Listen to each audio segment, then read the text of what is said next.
What's up, everyone? Welcome to Bluegrass State of Mind, the show where three college roommates talk life, sports, and all the ridiculous things that happen in an apartment we like to refer to as Room 302.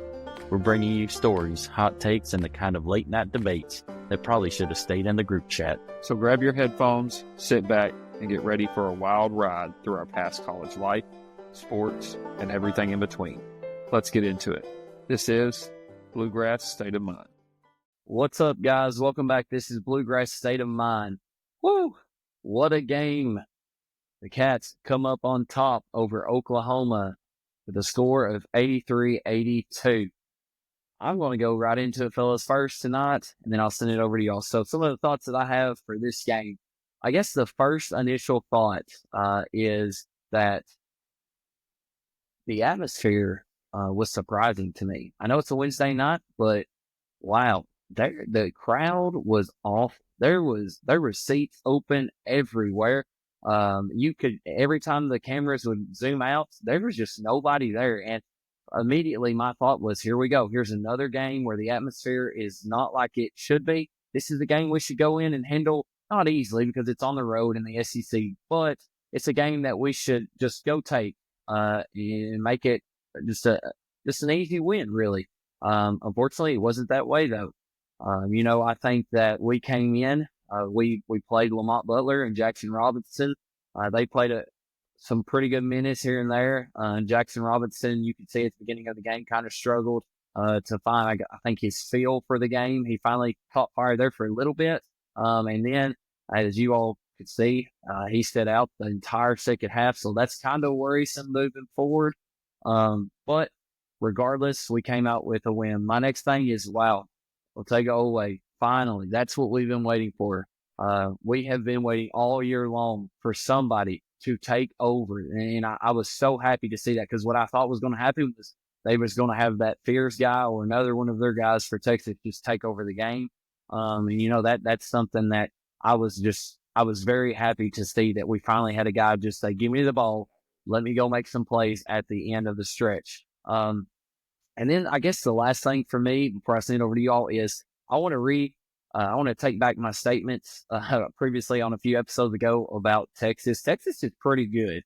Oklahoma, on the other hand, they're not good. I know they shot the ball very well, but they're just not very good. And but regardless of if they're good or not, we went on the road. This was a must-win for us to hopefully secure a bye, go moving forward to the SEC, and just a confidence builder, because going on the road in the SEC right now is crucial. And if you can pick up a win, it's great. So I was really pleased to see us go and get that W. Mason, what you got? My biggest takeaway, obviously we're happy we got a win, on the road in the SEC. You always want to take care of those, even though Oklahoma's not very good. I mean, my biggest takeaway is, why can't we ever just put teams away and pull away from teams? That's the next step that this team has to take to get to that level, especially against teams like this. And like you said, I know they shot the ball well in the second half, but we jumped out on a 7-0 run to start the second half, and we're up 8. And, next thing I look, 3 possessions later, they didn't cut it down to 2. And it's like we can't ever, and I think a lot of that results back to our defense. We've been talking about it all year. Like you said, they shot 52% from the field, 40% from 3. But in order for us to take that next step as a team and really, obviously get healthy, but if we want to make a deep run in March, we have to be able to put these teams away. You can't let teams hang around in March. If you get up 8 on them, once they get that momentum, it's a different game in March. So I think that's really the next step this team has to take if we want to see a deep run made. And I was glad to see, a guy step up finally, but we got to put that together on the other side of the floor as well. Get somebody or a whole team to just buy in defensively, get stopped and put teams away. It's frustrating at this point. Yeah. Kobe? Yeah, it's a gritty win, which is what you got to do in the SEC, especially this year. There's no going to be easy games. I don't think Oklahoma's a great team, but they've beat some good teams. They beat Mississippi State at home last week. Right now they have them projected in the tournament. So, you beat a tournament. Michigan. I think it'd be I mean, Michigan you too. beat a You know, they have a couple good wins. you But beat a tournament team at their home when they shot the ball, like you said, 52%, which is really good. So overall, my takes are like yours. Oway first half was trying way too hard.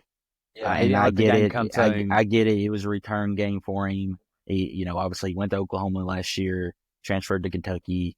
I'd say he wanted it bad. I guess the coach, some of the former teammates, and he was pushing it too hard. Right? He couldn't finish at the go. It's like he was pressing. And then all of a sudden, the second half, I mean, just unreal what we were needing without him. I mean, we may get beat by 15, right? Mm-hmm. With the way that Oklahoma shot the ball. So if Oway can do that going forward, that helped provide at least someone that maybe can take over at that, when you need it to. But overall, a few of my biggest takeaways is I'm worried about the injury still. Yeah. Robinson, we talked about it on the last episode. How would that, even when he comes back, how would shooting the ball affect that wrist, right? That it's going to have to hurt him every time he shoots it, right? And I didn't see him take any type of fall or hit on it. So my guess is that he took a few shots and it got to the point that it was flared up again. So, I mean, how long does he have? I mean, he hasn't played in 4 games, but we're to the point now, 4 games from now is the SEC tournament, right? Yeah. So if he was off for 4 games and it hurt him after one half of shooting, what's it going to do going forward? Butler, to me, I think, I'm not saying he's avoiding contact, but I think he's worried about it. Yeah, I mean, 100%. I think if you look at it, it's like he was going hard, but it's like he couldn't. He was scared. I mean, a little bit. He was worried about taking a hit, and I understand it. And so those things worry me because, to me, did it not look like, I don't know, outside of Oway doing what he did, does it not seem like we really couldn't find a just true lineup tonight? Right? It seems like it's been that way for a while, right? Though, And I understand it a little bit with he'll throw in the subs, but I don't feel like he was subbing 3 or 4 guys at a time. I just feel like you didn't have any flow with any particular lineup tonight, and that worries me. We played 11 players. Exactly. I mean, we can't do that. My hope is that Pope realizes that, nothing against Perry because I think he's grown as a freshman. Mm-hmm. Yeah. But look, he got beat on every drive tonight. They go right at him. They go right at him. And that's what I was going to say as well. Yeah, I know. And that's he's coming a liability almost. And I think 100%. It's to the point for me. I don't know about how you all feel about this, but if we can't get Lamont Butler fully healthy or even Jackson Robinson fully healthy, I still don't know that you can put him in there. And I think that I would try to have Oway run the guard point and Brea and keep Harry out and then put Almonor and have him in the rotation because, like you said, Mason, the coaches, as soon, I can just hear the coaches now. If Harry's guarding you, I want an ISO. You're calling an ISO. And I can't say that I blame them. And it's nothing it's not lack of effort. We know that. It's a mismatch. It's a mismatch not only on speed, but his height as well. And we can't afford that. So I just don't love seeing him out there right now because of the defensive liability. Now, offense, he handles the ball great, but then on offense, he can't finish down in the paint because he's so small. And it's just really hard. Yeah, I mean, I think it's at the point where if you have to play him, you can't play man-to-man defense. You can't. It's almost a guaranteed bucket against him or a foul. And they're shooting free throws every single time. Yeah. And like you said, I think he does a pretty good job on the offensive end, taking care of the ball, and he obviously can knock down shots. But I mean, if we can't get Robinson and Butler healthy, then I think it has to go to Brea, and his minutes got to be limited going into the postseason because coming into the postseason, every team's doing their scouting. They're just going to see every time he's in the game, we're going right at him every single time, and it's just a liability. Does it not surprise y'all that from an analytic standpoint, and I'm not saying that we should have, but the little amount that we have played zone, I'm not saying it's something that we have to be doing or something that you do, but to me, Pope seemed like a guy, that to me, that was a lot of complaint, a lot of time for like the Cal era, especially the last couple of Yeah, years of defense when we couldn't guard the pick and roll, yeah. right? It was Same like, thing this year. why didn't we go to zone? And to me, Pope seems like the kind of guy that would have looked at that and looked at numbers. And like when you got Perry out there, I mean, I think you got a better chance of playing a 3-2 matchup or a Yeah, something like something that. like Or one, a Syracuse yeah, defense, Syracuse have some defense, type of yes, some and type of I matchup just think that zone. that's your best chance going forward, especially if you can't get Butler. And then back at me, I didn't even know Butler was in foul trouble.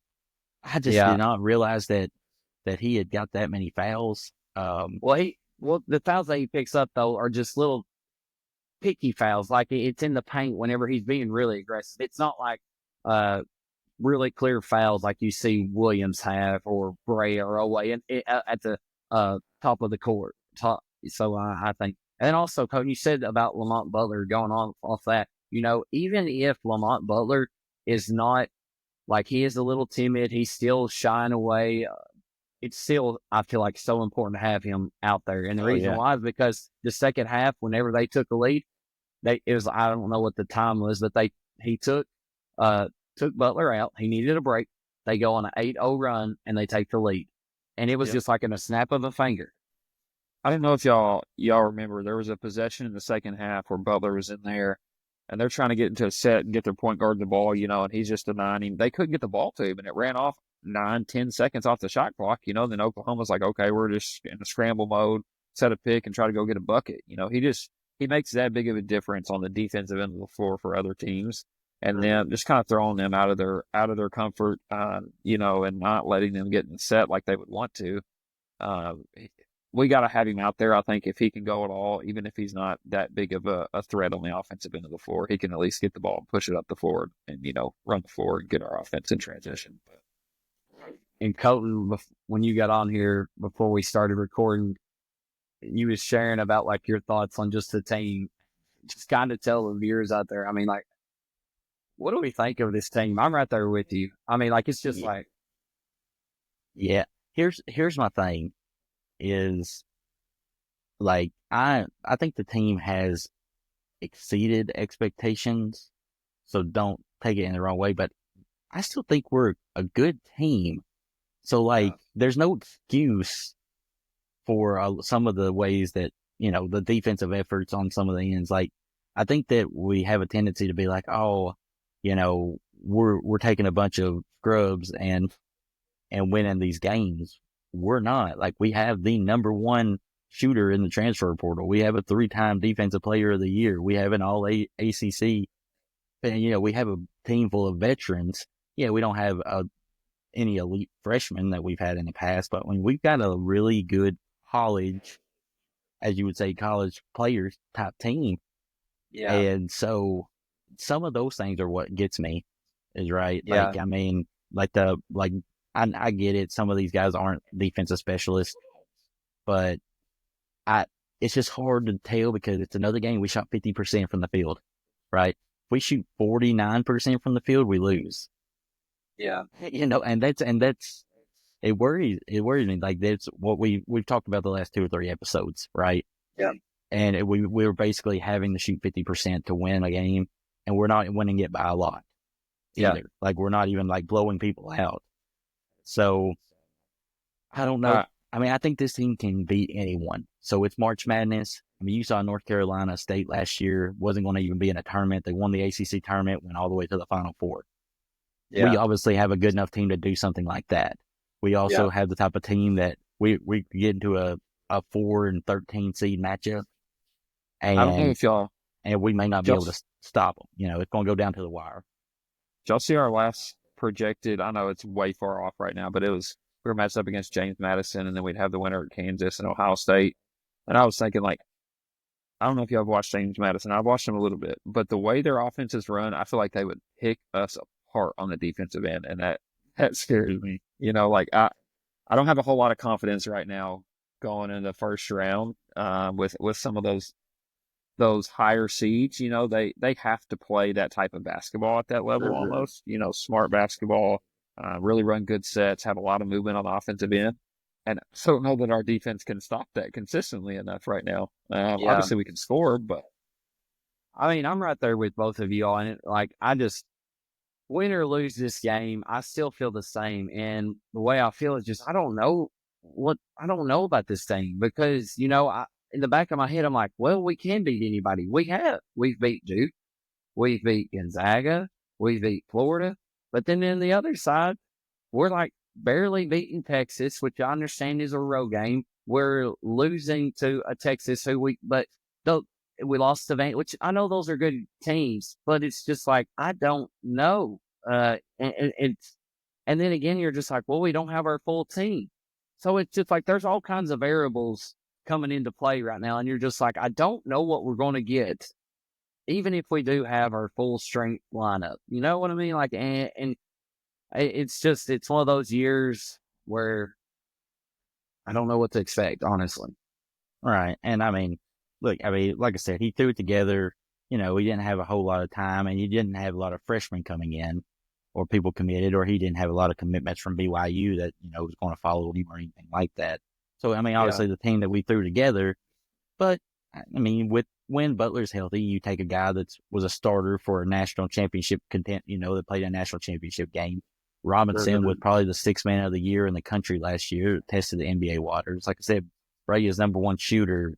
Williams, 3-time defensive player of the year. You have good players. My hope is that, like, that first game in that tournament, you're going to play a 14, 13, 12 seed, somewhere in there is where we're going to end up playing one of those teams. And my really hope, though, is that I do think that Air experience has a better chance of winning that first game. Yeah. Right. Like, we hope so. I really think that, like, our defense does struggle, but I feel like we've found a way to win some of these games because of experience.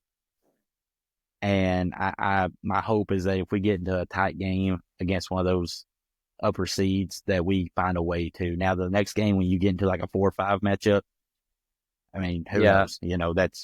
It's up on the table there. Yeah. I think. Go ahead. Well, I think let's just make this clear too. I think we are on the same mind frame as this. We're not a Duke. We're not an Alabama. We're not an Auburn. We're not a Houston right now. However, we can beat those teams. And I think that's something that Kentucky fans have got to understand. We are not on that level.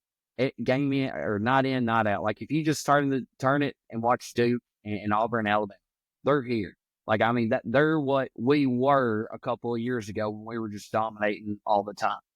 We're on that next pedestal where we can beat them, but they're just not that old. We're just not our old, what we used to be, I guess is what I'm saying. And that's the thing about this team. I feel like they've shown up for all the big games. Yeah. I mean, who knows what we're going to do Saturday against Auburn? I really don't know. I know. We could get come out and beat them by 10, or we could lose by 20. And honestly, if Robinson would have been healthy, and it's been one of those, if Robinson was healthy, and he may play, I don't know how his wrist is, but if they were both, I really could see us upsetting Auburn. They've played a few closer games, but you were talking about how for us not being as dominant, that's the thing that I think will be seen, because I think Pope is always going to bring in guys that fit his system, and there's going to be a lot of experience with a lot of shooters.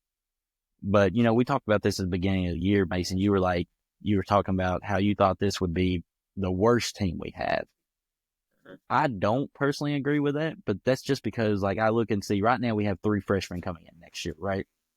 And right now we've got 5 guys that are eligible to return. And so then my thought is, like I said, we brought in the number one shooter this year. We brought in a 3-time defensive. Like, are we going to get the number one shooter in the portal next year? Are we going to get? So I think we have a really good team. I don't know how much. I don't know what the ceiling is. It's college basketball, but it worries me going forward. But at the same time, anything can happen. Yeah, I know. Yeah. So, another thing, Mason, I know you want to say something. You can say something as well as this, though. Keeping Cal out of it. I don't want to get into the Cal thing, but kind of thoughts on the play drawn up at the end with Pope, with when we had like 1 minute left, and then also at the very, very end where Otega Owe scored the go ahead basket, the game winner. He didn't call a timeout. So it was kind of it was a mixture. He did call a timeout, and then he let his guys play. And, I think what we've been used to is how majority of the time would let his guys play. Kind of talk about that, and we'll get on to our next segment. Yeah. So, I mean, the one where, he called that first timeout, I think that's a good timeout call there. You're getting down close to under a minute. The second one, I agree. He's kind of in transition, got his momentum, let him go get a bucket, But, I mean, that set, I think it was a great set. Owe had obviously been taking over the game. So he gets it in his hands. Oklahoma probably thinks, okay, it's coming back to him after he passes it to Amari Williams. Then you see Kobe Brea there, that's coming for a handoff, so they automatically draw to Kobe because he's such a knockdown shooter. I thought it was a great set. Obviously Oklahoma didn't communicate right, but great set coming out of the timeout. That's the kind of things you want to see. And great job on the guys for executing. I will say I feel like sometimes Cal would draw up plays at the end of I've been critical of Cal, but I feel like he would draw up plays and sometimes they just wouldn't execute. But I feel like they did a good job tonight of executing. And just to harp a little bit on like Pope and his system, Colton, you kind of mentioned it. I feel like Pope's more of an offensive minded coach, and I think going forward, it's really rare to find those unicorns who are so good on both ends of the floor, right? And obviously his emphasis is on the offensive end of the floor. Going forward, he has to find some type of defense because we may not always have the most athletic guys or the bigger guys or the stronger guys, based on the style he wants to play. But he has to find something going forward, like we talked about that Syracuse defense or some type of little wrinkle in our defense to limit teams. Because I feel like, and I can see this becoming a consistent issue with teams that he puts together going forward. I definitely could see that as well. And you kind of think of Rick Barnes on that early side. He's the first person that comes. He's the mind. opposite side, right? Like always, exactly. Like he's all defense, but he keeps his teams in it, even if they can't shoot it. He keeps them in it with their defensive mindset. But think about that. He's never had any success in the tournament. That is true. I mean, I would take my chance with a better offensive than defensive in this day and age for sure. Yeah, and that's what excites me about this team is that we could shoot 50%, right? But that also means still lose. Correct. So I mean, a lot of factors, but gritty win. Absolutely. I'm a fan. It's a big win to pull out. On to Auburn. Yep. Great win by the Cats. All right, guys, let's get into the next one. We've got our top 3 favorite TV shows. So, Mason, start us off. Go from 3 and then lead us to your number 1. So, start number 3. Go for it. Oh, all right. Number 3. I don't know if y'all seen this. It's kind of a newer one. Have y'all seen Landman? Yeah, I didn't, but I actually had someone talk about it the other day and how much they enjoy it. Landman. With what's it, Billy Thornton Billy Bob Thornton? Yeah. It's pretty good. It just recently came out. There's only 1 season right now, but I mean, like me and Brittany watched it and we were like, oh, we can't wait for the next season. Probably one of the favorite shows we've ever watched. Number 2, I'm going to go Power. Y'all probably haven't seen Power. A little different genre. It's about a guy in New York. He's kind of a big time kingpin in New York, but he also is like owns nightclub, very wealthy guy, but it goes through a lot of different stuff, a lot of good twists and turns, drama and suspense and things, some action in it. And then number 1, which I think I've probably watched 3 times in the last year and a half, I gotta go with Suits. I know some of it at times kind of gets repetitive, but there's so many good one-liners, the different cases, the different storylines. Suits is an all-timer for me. I could start it again right now. Yeah.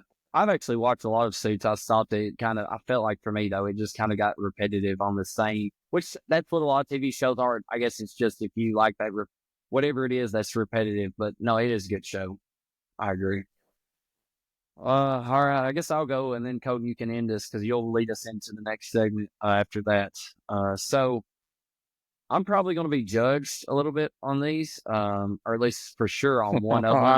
I know what one of them is. And I mean, if it's not going to surprise you two. If you know me at all, I guess it wouldn't surprise you, but maybe, I don't know. but we'll go with it. Here we go. Number 3 is The Office. Just a great show. If you like, and it takes, you got to have dry humor, but I didn't actually watch it till about 3 or 4 years ago. But if I can just turn it on anytime, and you don't have to know what's going on, I feel like, and it's hilarious. I mean, the characters that you have in there, they're just so good at the roast, and I love it. I think it's hilarious. Number 2 is Gossip Girl. Listen. Let me explain myself a little bit. So yeah, even though it has girl in it, there is a lot of male characters in it, but it's just full of drama. I watched it whenever I was in high school to college, and I just loved it. I thought it was great. I felt like the plot line I kept coming back to it, and yeah. So number 2 for me is Gossip Girl. I don't know why. I just thought it was really good. Yeah, you can judge me all you want, but it was a great show. And number 1 for me is Avatar: The Last Airbender, the animated version. Now, I'm not a big anime guy, but that is it is my favorite series of all time. And I love it so much that if you don't know, I teach first grade, and during snack time, like I've been teaching first grade for 5 years, during snack time, we've watched the entire series every single year. And my kids love it. And I love it. I'm into it. I'm sitting there just watching it, and I know exactly what's about to happen, but it's so good. So that's my top 3 shows of all time. Didn't see that one coming, Dylan. Yeah, I know. The animated, I'm not a big anime guy at all. Actually, that might be. I really thought The Bachelor was going to be on there for you. Yeah, I don't really think. Yeah, I do like The Bachelor too a lot. But no, so Avatar is not my big one, man. It's a great one. All right, Colton, go for it. All right. Number 3, Prison Break. Good one. That's the one. Yeah. We watched it in college. So good. And that's so good. Then they finally came out with the final season a couple years later. After they came out with one more season that after several years. But I mean, it was just really good. It's just one of those that keeps you on the edge every single episode. It's one of those that brings you back because just when you think everything's finally going good, something bad happens at the end, and you have to wait till the next episode to see. Right, so it draws you in. Number 2 for me is The Ranch on Netflix. If you've never seen it, I mean, it's hilarious, especially if you were a fan of that 70s show. I don't know if anyone ever watched that, but a lot of the same characters that are on that 70s show is on The Ranch. To me, it is hilarious. It's got a lot of stars in it, and just kind of reminds me of just kind of growing up in like a farm way, and It's thinking an old classic. just thinking of those comments and some of the stuff like that. But then number 1 by far is Ted Lasso. See, I've never watched that, but I know somebody was going to put that. Ted Lasso. Neither, if but you I've heard haven't watched it's good. it, you need to go watch it because it'll instantly be your favorite because you're like, man, if I could just be like Ted Lasso, like the world would be a better place. I mean, it is like ideal. I mean, it's got the comedy part to it, but then just the feel good side to it that you're just like, man, it makes you want to be a better person after watching it. But man, those are my top 3. I have several, but yeah. Oh yeah, I'm right there with you. I could have put a lot more. Me too. Do you remember? Did we watch one other in college? Was it The Following? The Following. Yeah, I almost put that on there. It was really good too. Yeah, that was really good. Another one of those. That was whenever and for those we would start a series, and pretty much the only ones to watch it would be me, Mason, and Kobe. Vance would start it, who was our other roommate. Then he would be like, "I'm going to bed," and then he would be like, "All right, guys, let's watch the episode tonight." 5 minutes in, we look over, he's asleep, or you hear Trevor blowing his nose, drinking a water, getting up and down. Yeah, so it's just us 3 pretty much. Yep, us 3. Colton, set the stage for the next one. All right, guys. So the next topic is for all you golfers out there with all the aspirations of thinking, I can be on tour. I just need this. You might be the one guy that's like, if I get a new driver, I might be the best player out there. Right? One of the ones that goes by is a new club. So I get posed the question several times. I've seen it posted online several times. And essentially, the topic that we're going to discuss is if you had unlimited resources, meaning money was not an issue, you had as much money as you needed, practice facilities, you lived in a location where you play golf every day, just unlimited resources when it comes to that. Could you play? I will even pose it. I think some of the questions have always been like, could you make the PGA Tour? I'll just say, could you play in an official PGA Tour event within 5 years if you had all the resources, right? And so I'll let you all go first. So Dylan, give me your opinion. If you had 5 years right now, I told you starting tomorrow, you had all these resources, and for the next, and 5 years from now, would you be able to play? Would you make a PGA event within the next 5 years? All right, let's get it. All right, so I think a couple of things that's going for me on this is if you've actually seen me in person, I have the build. I'm 6'3". I'm long, like I'm skinny, lean. Like I have the build of a golfer, and I also feel like I would be able to create the lag and everything that I would need for length. So as far as like just God given the way I look, just that kind of stuff, and what He's given me for my body, the way I feel like, yes, I would be great on that. Now, as far as my golf game goes, mechanics is an issue, and 5 years with all the mechanics, I would have to be really honest, and I'm going to say no. And the reason why I'm going to say no is because I'll sit here and I'll watch people on other channels who are absolutely great golfers. Like, for example, Mason, who's the guy on Good? That's the best one. I just went blank. The blonde-headed dude. No, even Garrett Clark, Brad Dalton. Like, that guy is great at golf. And you talk about Garrett Clark, who's great at golf. And you see all these other guys that we know who are great golfers, who's played their entire lives. And they're really good golfers, but they're not on any type of tour. Now, I will go ahead and say this, because of my frame, my body frame and everything, and how much lag I could create. I'll say this. I don't know your answers, but if you all were to say no is what I do think, out of 5 years, I think I would have the best opportunity out of us three to make it. And I'll go as far as to say is, I don't think I could even maybe crack the Corn Ferry Tour. I think I would become a really good golfer. I do. But I don't know that I could sit here and confidently say, yeah, I could make the PGA Tour, just because of how many other guys that I can see online who are just scratch golfers and their handicaps are unbelievable, but yet they can't even make the Corn Ferry Tour.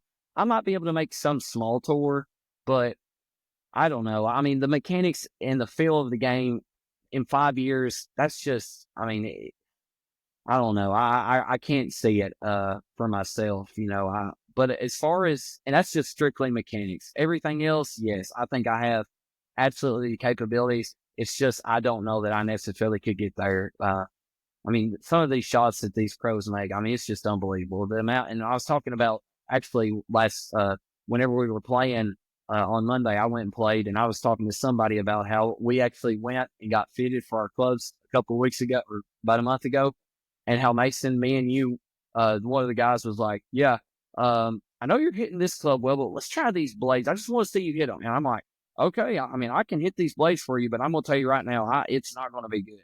And it was like, for both of us, it was like a 40-yard difference. I mean, stuff like that. Like that's, you can't really teach that. And I know you're saying we'd have 5 years, but man, I just hope, I don't know that I could do it. Mason, what are you doing, big dog? I mean, think about it, 5 years. So where's the confidence? Here's my initial answer. I'm going to say yes. Here's why.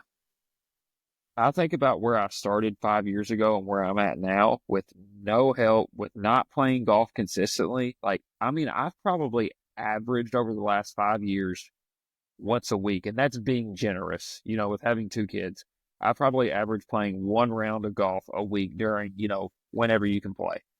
And when I first started, all of y'all know, it was bad. And I went out yesterday and played terrible and shot an 84 and bogeyed every single hole on the back nine. I just think if you give me, and I think right now, I hit the ball pretty far for my size. I create a lot of speed and have some good distance. I think that I could get my distance up there, especially off the tee. That's my biggest problem. But I think if you give me unlimited resources every single day, if I go out there and let's say, I'm doing strength and conditioning, I'm working on my short game, I'm working on putting, I'm working on driving, I have a swing coach. If you give me 5 years working on that every single day, you best believe I'm going to be able to make some type of PGA event after 5 years, every single day, putting in that work, whatever it is. If I have unlimited money to hire the best swing coach, the best coach to put me through everything, I'm trusting in myself to grind it out for 5 years and make one PGA event. Mason, there ain't no way you're making a PGA event. There ain't no way. No. Unlimited resources? Mason, I know, but think of the guys who We're both have that. athletes. We're both athletes. I agree. I am not saying anything about not being athletes, but are you just listening to what you're saying? Think about guys who have unlimited resources. Like, okay, let me take who does? Who has unlimited resources? Unlimited. Okay, but you think, okay, let's just take some YouTube influencers. They have all the money. They play every single day. And I know that their job is not to, but they are playing golf and working on their game every single day. And they're still not making the tour. There ain't no way. No, there's no way you're making the tour. I think I would, because here's the thing with these YouTubers. A lot of them don't want that pressure on the tour. I understand that. I understand that. So they don't even try. But I think if they tried for 2 years, they could make a PGA event. Several of them, if that's all they focused on every single day. Yeah, Dylan, yes, I think you're missing. Dylan.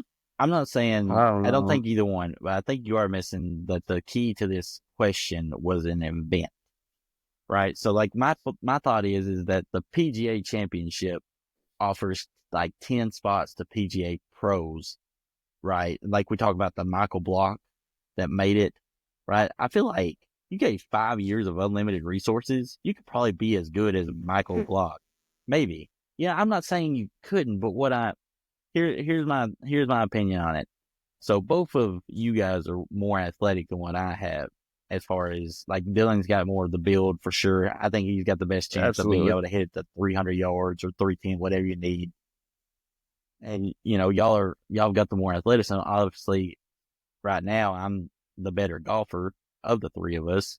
And so it would be, to me, I think I don't know that I could do it at this age. I'll say that.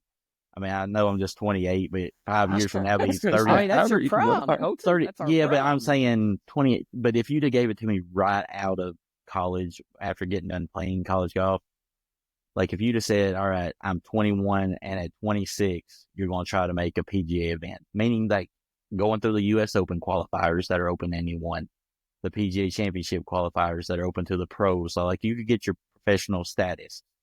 I think to myself, 5 years. So I don't have to worry about money, meaning I can go out and hit thousands of balls every single day. I can hire the number one swing coach in the world. And I can go to the very top course where I can hit 2,000 bunker shots a day. I can put on the very best greens. I have the nutritionist, the strength, the fitness coach, recovery, everything. The money to play in amateur tournaments, just for warm-ups, the pressure-wise. The way I said, no, I don't know that I can make the PGA Tour. I'm not saying that. But based on like U.S. Open qualifiers and some of these things that you see like these 15-year-olds making. Yeah, maybe I'm not giving myself enough credit, but I just feel like there's just so many good golfers out there. And there are. I just think to myself, like, if you didn't get burnt out, because you think there's a lot of good golfers out there and they're traveling, but they're still probably not. If that was your goal, though, think about how many golf shots you would hit a day, DG.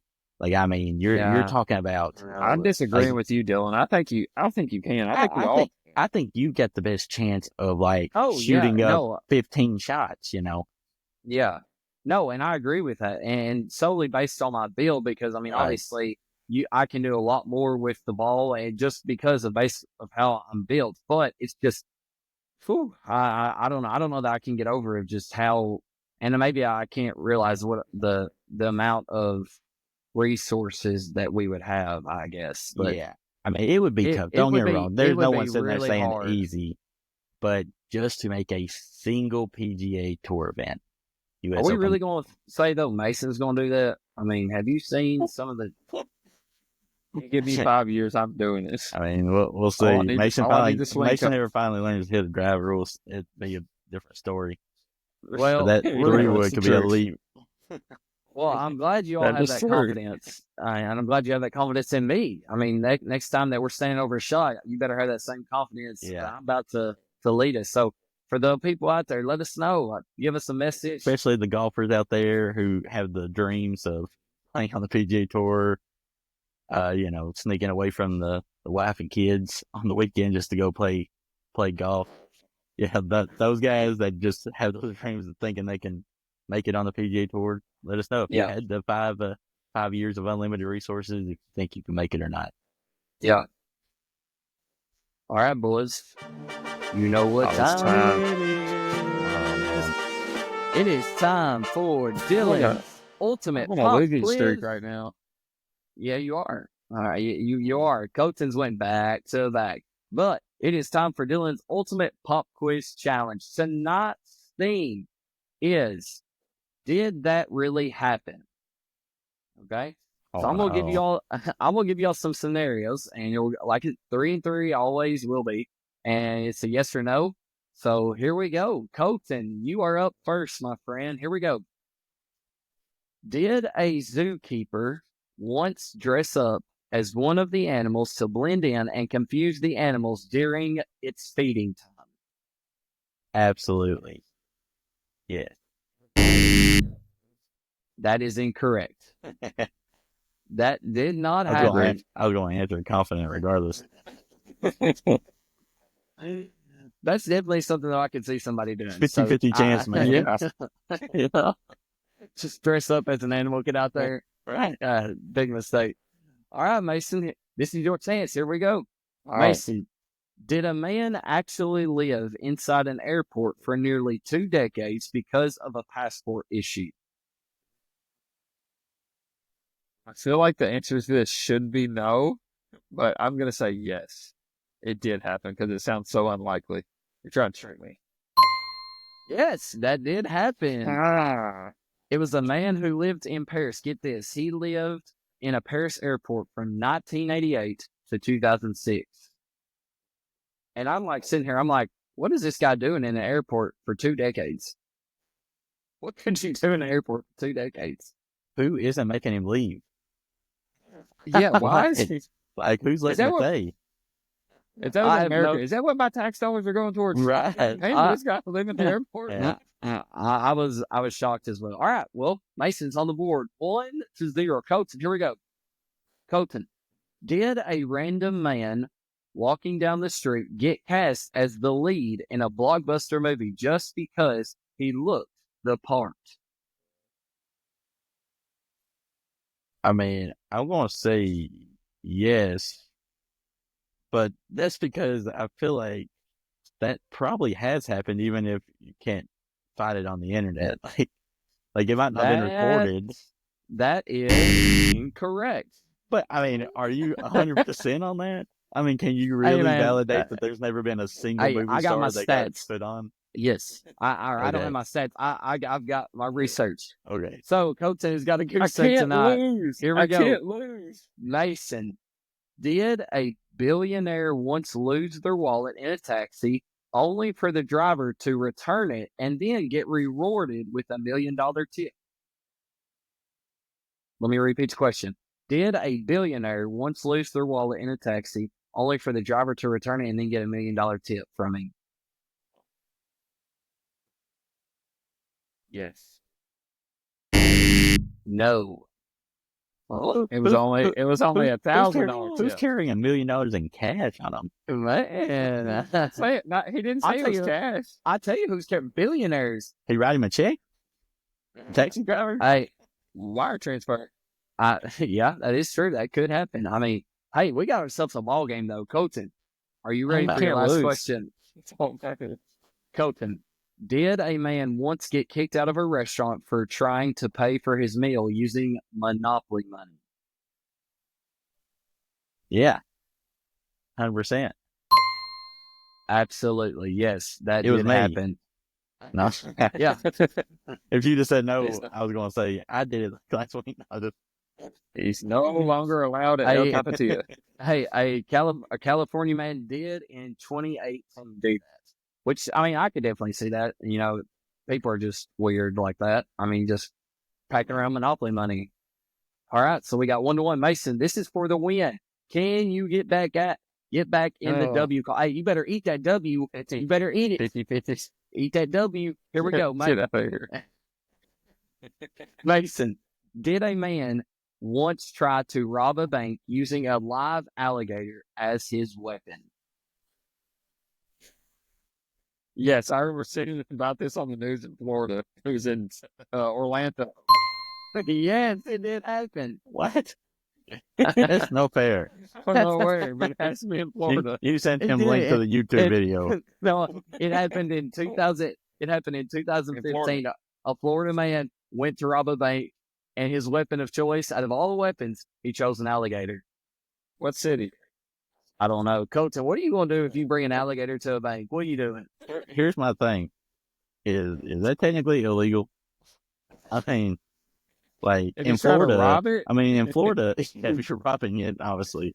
But I mean, in Florida, like alligators just kind of, it's just kind of everywhere. So I mean, I'm just sitting here trying to think, what kind of, is it like a small alligator? Is he got like a pet alligator, like a crocodile type of alligator just walking in and like that, slowly? right? Like on that's the- the on the thing. leash. Like, are you just like leading him in on a leash, or you just dropping him off out front, and hoping he kind of just goes at it, or Like I said, what are you doing if you see Colton walking? He's like, hey man, we're going to go rob a bank. We're going to take an alligator.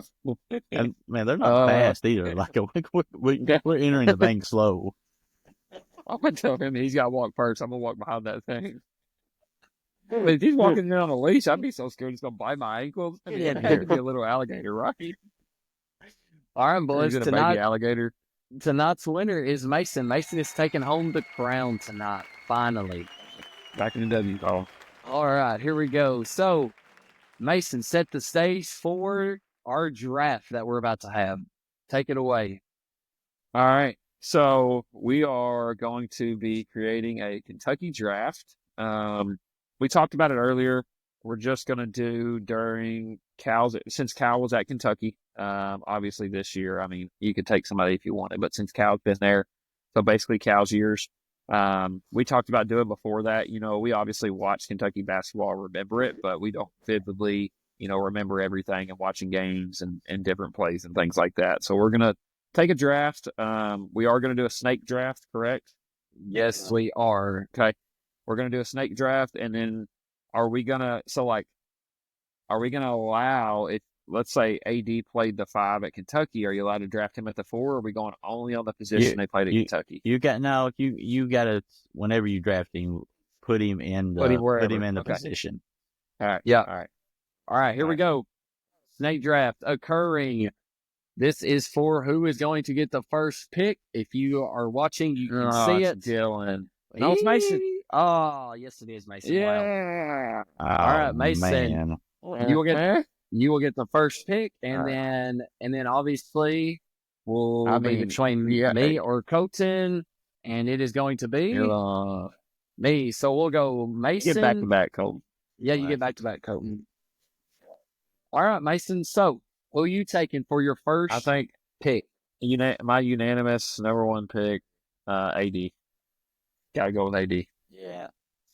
Okay. I mean, mine was going to be a little bit harder than that, but I mean, I will. No, there's nothing- he's arguably one of the best college basketball players of all time. For sure. Yeah.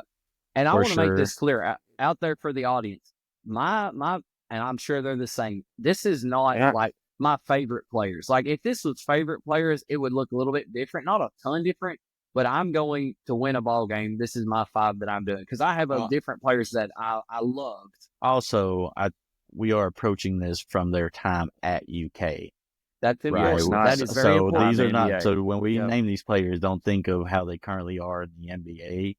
Obviously, each of these guys were good enough at Kentucky, but some of these guys have give them took an off example of what we mean, though. So like SGA, right? I mean, at Kentucky, he was good, but I don't think anyone saw what he started to come on towards the end of the year. Like, he started to get really good. I mean, but think about all the guards that we've had and the guys that we predict in the NBA. Like, you thought he was the one that was going to be like the top guy. So like guys like that, but Tyrese Maxey, same way, like great freshman, but like stellar NBA player right now. There's multiple guys like that. So, all right. So AD's on the board. Yeah. In the 4 position. In the 4.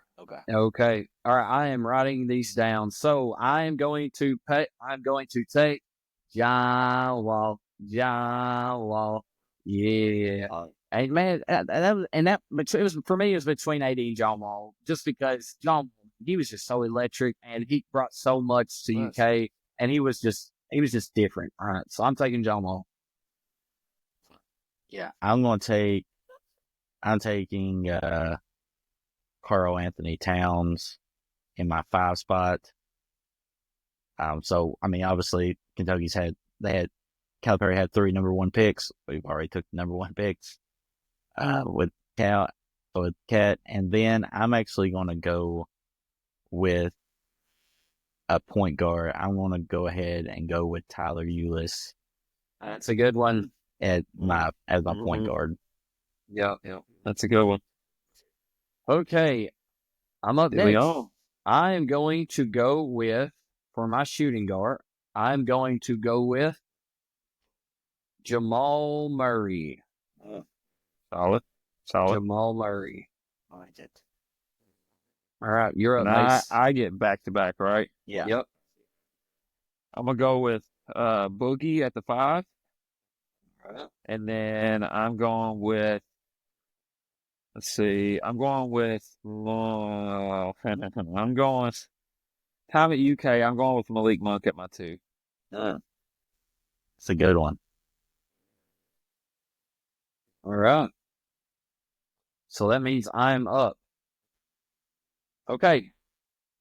I am going to go with, for my forward, I am going to go with Julius Randle. That was a good one. Yep. That was a good one. And I don't know about you all, but I was looking at stats because, I know how good they were, but some of these guys that you think were like just because of their names, but like I almost kind of forgot like how low key dominant they were. You know what I mean? Like I just felt like, man, we took so many players for granted. Sure. Mason, who'd you go with? AD, Boogie, and then who? Monk. Okay. All right, Coden. All right, I'm gonna go with Devin Booker at my 2, and I'm going with Michael Kidd-Gilchrist at my 3. Solid. All right. So now we all got one. We all got one guy. No, I have 2 guys. You've got 2 left, Mason. Y'all both have 2. I've got 1 left. Yeah. I've got 2 left too. Yeah. All right. So for me, I am going to go with. It's my turn, ain't it? No, it's I'm Dylan. in the middle. I just went twice. Yeah, dog. Dylan's turn. You're the last pick, right? But he went back he to goes back. the way. Back to me, and then you'll go back to back. He goes 1, 2, 3, and then back 3, 2, 1. Like that's the snake part. And then Mason, it's me, and then you'll go back to back. No. Yes, it is. It's 2 against 1. Yes, Mason. Yes. It's my turn. Mason. Okay. All right. Hold on. All right. I am going with Tyrese Maxey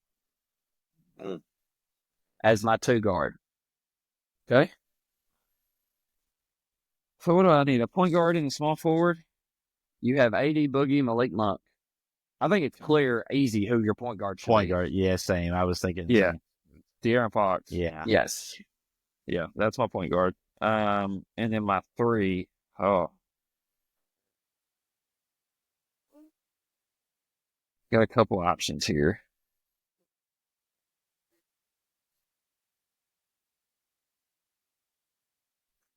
All right. I'm going to take a glue guy here who I think was good on both ends of the floor and was very underrated in his time at Kentucky. Can I guess him? Go right ahead. You'll probably guess it. Are you going to go with Darius Miller?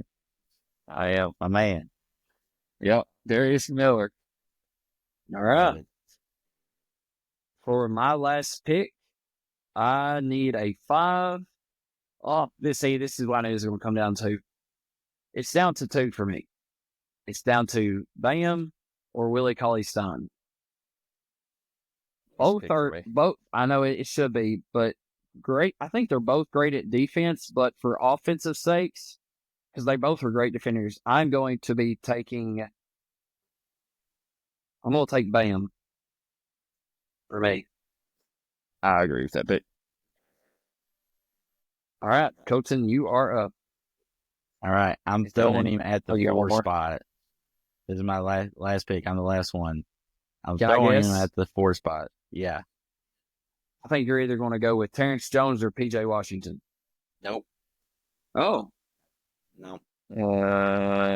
Hold on. I'm Who's your throwing team him so at far? And then I'll I'm guess. throwing him at the 4 spot. So I got Who's your team? You got Ulyss, Book, Ulyss, Booker, MKG, yep, and Cat at your center. and Cat at my center. Nerlens. No. Oscar Tshiebwe. Mm. And actually letting him play the I don't mind 4 that. as a 6'10" guy instead of I don't Cat mind be that. the 7. Now, offensively, my team is not outside the top. Yeah, that's what I was gonna say.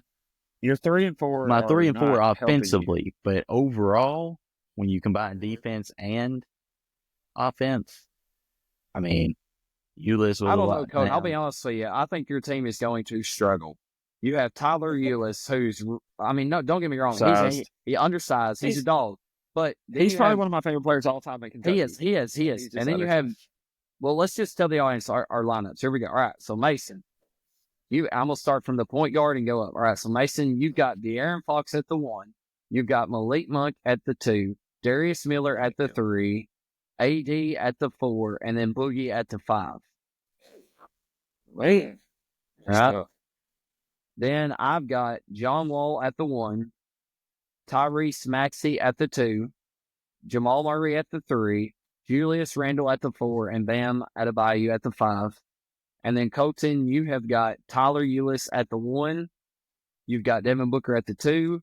You've got Michael Kidd-Gilchrist at the 3, Oscar at the 4, and Cat at 5. Karl Anthony Towns. Great. All teams are great. I mean, I'm not taking away. Obviously, I love my team. Me too. Yeah, maybe we'll put like a poll out or something. Yeah. Build the teams out and let the audience vote. Yeah. But here's the thing, though. I think that for viewers who are listening to, I think that you have to go back and you really need to kind of see, and don't just take it as highlight reels, because if you just take it as highlight reels, like Tyler Ulyss was a highlight reel, AD was a highlight reel, John Wall was a highlight reel. You got to look at the lineups. So before you just say, "Oh, well, that's my favorite player," if you actually were to put these in a matchup, 5 versus 5 in a round robin, in their time at Kentucky. Yeah, in their time at Kentucky. I'll be honest with you, Colton, you had a surprising, sort of, for me. A surprise that you kind of took for me was Devin Booker. He was great, he was good. I just don't know that he was. But we never got to see him in a starting. I know, and that's role. why I was so his skill talent was there, but in a starting role, it could be even more. So yeah. Well, I mean, I think you can't go wrong with any of our choices. So, all right, let's move shift to our last segment of the night. Let's round this up real quick. Let's go, Mason. What are your predictions for this upcoming Saturday against Auburn and Kentucky? Let's try to get this done in about 5 minutes. So, I'll be quick. We talked about it a little bit before, when we were on the call, hadn't started recording yet. But I mean, I think if we're all healthy, I could see us upsetting Auburn. Like we talked about earlier. This team shows up for big games. I feel like every time we've played a good team this year, they came out, they played hard, they played well. A lot of times we come out with a win in that game. We've had a couple of losses against lesser teams on the road, but I feel like they're ready to go for these type of games. I think it all just depends on if Butler and Robinson are both healthy. If not, we're going to get eaten alive by Auburn's pressure. If we don't have a point guard out there that can handle the basketball, one of those two, I feel like Kobe Brea is going to get eaten alive. I feel like Oway could probably handle it some. Travis Perry's going to get eaten alive. So I think it all depends upon that. I could see us coming out, if we're healthy and winning by 5 or 6. If we're not healthy and we don't have Butler, we don't have Robinson, I could see it getting ugly. I know the atmosphere will be electric. So if we can just come out early, try to stay close and keep it within a shouting distance, I think we have a chance. But it all depends upon if those two guys play us. Yeah. I'm going to give my thoughts and then Colton, you can end it. So for me, it's kind of crickets. I don't know what to expect. I'll be honest with you. I just hope that they come ready to play. Here's what I know. Here's who I know will come ready. BBN. BBN will bring the atmosphere.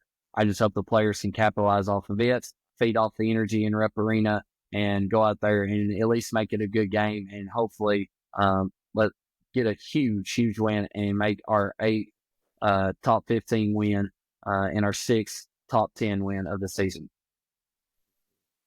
Yeah. For me, I think we've got to hit double-digit threes and hope that they don't. Right? I think that's their only way to really key to the victory is we have to hit double-digit threes in this game.